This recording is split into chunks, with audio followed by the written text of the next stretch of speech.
You know that voice in your head that never shuts up? The one that comments on everything, judges everything, predicts disasters, tells you you're not good enough or that everything is falling apart. Most of us live our entire lives believing every single word that voice says. We assume that if a thought appears in our mind, it must mean something. It must reflect reality. But what if that's not true? What if that voice is just a radio, sometimes helpful, sometimes completely toxic, and we've been mistaking the noise for truth? This idea that your thoughts are not facts was not invented by any modern self-help guru. It was the foundation of a much older philosophy, Stoicism. Marcus Aurelius, the Roman emperor, wrote in his private journal something deeply uncomfortable but extremely liberating. He wrote that we suffer more in our perception than in reality. Epictetus went even further. It's not things that disturb us, but our judgments about things. Imagine a soldier in battle,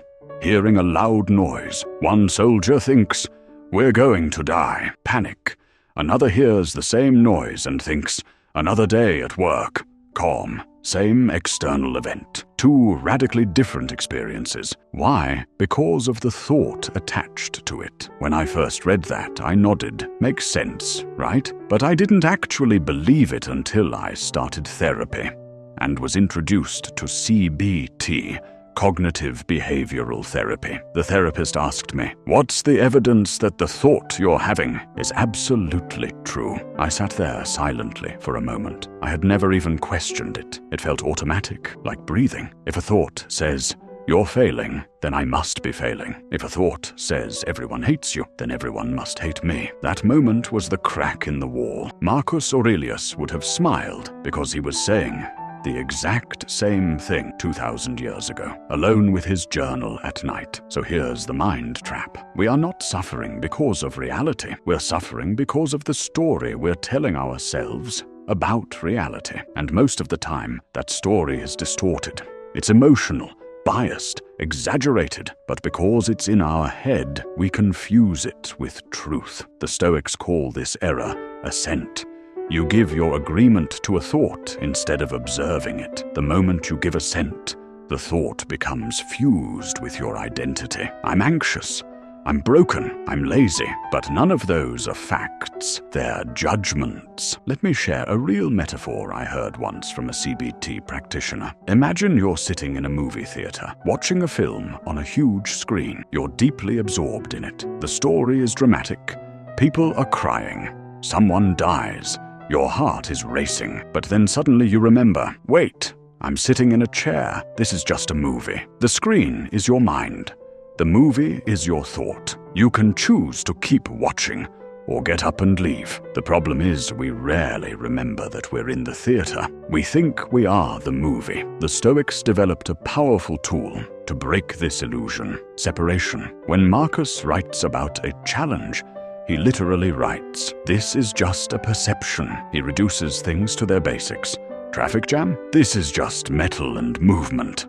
Insult? This is just sound vibration and someone else's opinion. Flowery language? No, it's brutal, almost cold, but incredibly effective. It creates space between the event and the judgment. Epictetus would say, there are things you control, your opinions, your actions, and things you don't. Everything else. So why suffer for what you can't control? Why fight a storm with your thoughts? Modern psychology confirms this. CBT teaches the exact same separation. They call it cognitive diffusion, treating thoughts like passing clouds, not absolute truths. They make you write down your negative thoughts, then challenge them. Is there evidence for this? Is there another interpretation? That's Marcus Aurelius, just updated. And it works. Studies show that people who practice this live calmer, more stable emotional lives. They still feel sadness or anger, but they don't drown in it. So what can we do? 3 simple but not easy steps. First, observe your thought instead of becoming it. If a negative thought appears, label it. I'm having the thought that I'm a failure, not I am a failure. Just I'm having a thought. That tiny sentence adds distance. Second, Challenge the thought logically. Ask, is this 100% true? Could there be another angle? Sometimes the answer shocks you. Often, there is another way to see it, even if it feels uncomfortable to admit it. Third, replace judgment with action. Stoics never sat around just thinking. They acted. If something is within your control, do something about it. If not, let it go. Taking action kills rumination. These steps won't eliminate all pain, but they will stop your mind from torturing you over things that aren't even real. That is mental freedom. The modern world is obsessed with positivity and motivation, but Stoicism isn't about pretending everything is fine. It's about realizing the difference between what's real and what's just a mental story. There's a personal example I'll share. A friend of mine was terrified of public speaking. Just the idea of standing in front of people made his body freeze. He had a thought, I'll embarrass myself. For years, he accepted that as fact. Then someone taught him Stoic and CBT ideas. He wrote it down. I'll embarrass myself. He asked, how do I know? Has it happened every time? Is embarrassment the end of the world? Slowly, he started giving talks. At first, trembling, then less. One day, he came off stage and said, it was bad, but I didn't die. And he laughed.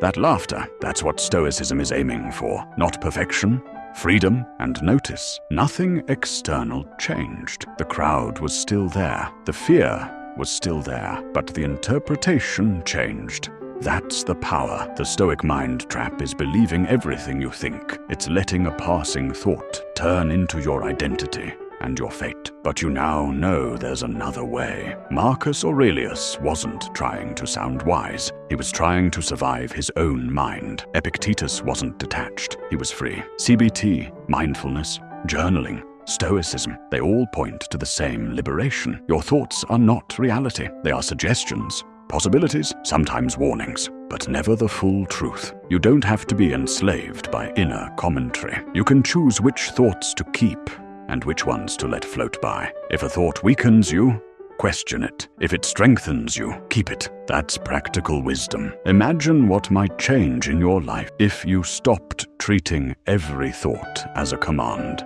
You might finally take action on something you've been avoiding. You might stop judging yourself for feelings that are just human. You might even start living with more calm because you've separated what's happening from what you're telling yourself about it. That's the freedom I wish for you. Not a life without problems, but a mind that doesn't collapse in front of them. You are not your thoughts.